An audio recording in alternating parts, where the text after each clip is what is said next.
नमस्कार बंधुरा flavour fantasy और कुकिंग शोते आपनादेर सबाइके स्वागत जानाई। आमार आजकेर रेसिपि हलो होस्टेल और बैचेलार्सदेर जोन्नो इजी एंड सिम्पल चिकेन कारि। आजकेर रेसिपिटा एकटु आलादा कारण आजकेर रेसिपिटा आमी बा आमार मायेर हाते नय, आजकेर रेसिपि हलो आमार हाजबैंडेर हाते तैरि करा। किभाबे बैचेलार्सरा खूब कम समय एबं खूब कम उपकरणे दुर्दान्त स्वादेर चिकेन रेसिपि बानाबे सेटाई आजके देखानो हयेछे। ताहले चलुन आर कथा ना बाड़िये आजकेर रेसिपि स्टार्ट करा जाक।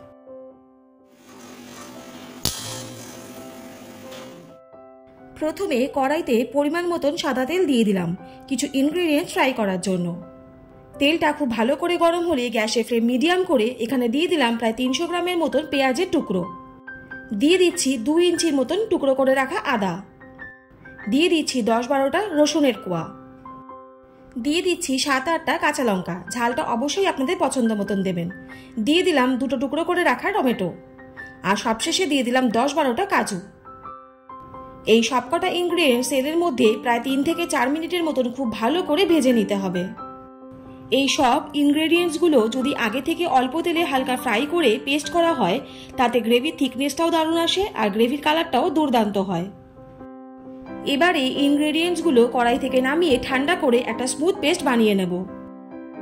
আমি এখানে 1 কেজি চিকেন নিয়েছি আর চিকেনটাকে পরিষ্কার করে ধুয়ে প্রথমে দিয়ে দিচ্ছি 2 টিস্পুন ভিনিগার, আপনারা কিন্তু এখানে লেবুর রসও দিতে পারেন।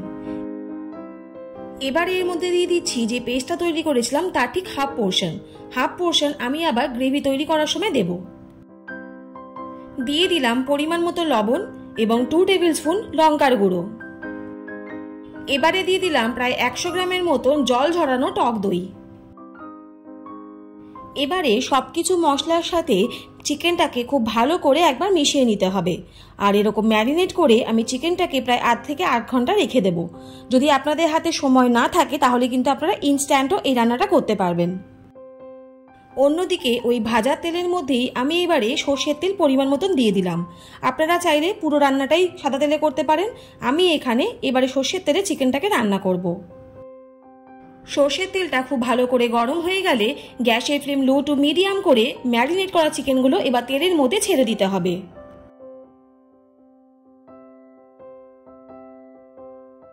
চিকেনটাকে তেলের মধ্যে দিয়ে প্রায় 8 থেকে 10 মিনিট ধরে খুব ভালো করে নাড়াচাড়া করে চিকেনটাকে ফ্রাই করে নিতে হবে।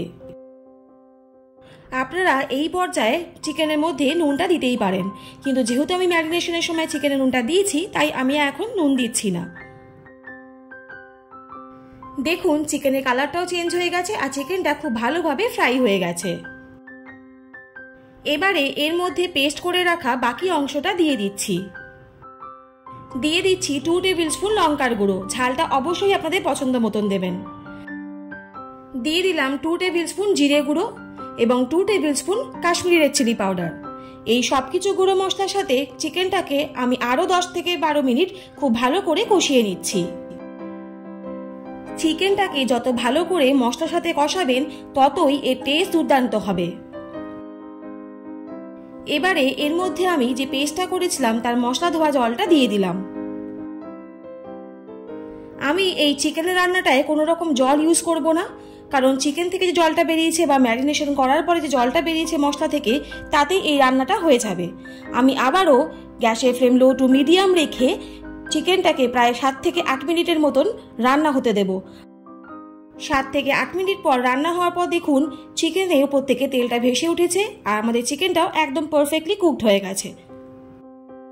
আজকের রেসিপিটা আপনাদের কেমন লাগলো অবশ্যই কিন্তু কমেন্ট করে জানাবেন, আর যদি ভালো লাগে তাহলে চ্যানেলটা please like, share and subscribe করতে ভুলবেন না, আর পাশে থাকা বেল আইকনটা অবশ্যই প্রেস করে দেবেন যাতে এরকম নিত্য নতুন রেসিপি আপনাদের কাছে সবার প্রথম চলে যায়। সবাই সুস্থ থাকুন, ভালো থাকুন, অনেক ধন্যবাদ পাশে থাকার জন্য। দেখা হচ্ছে নববর্ষ স্পেশাল নেক্সট এপিসোডে, ততক্ষণের জন্য টাটা।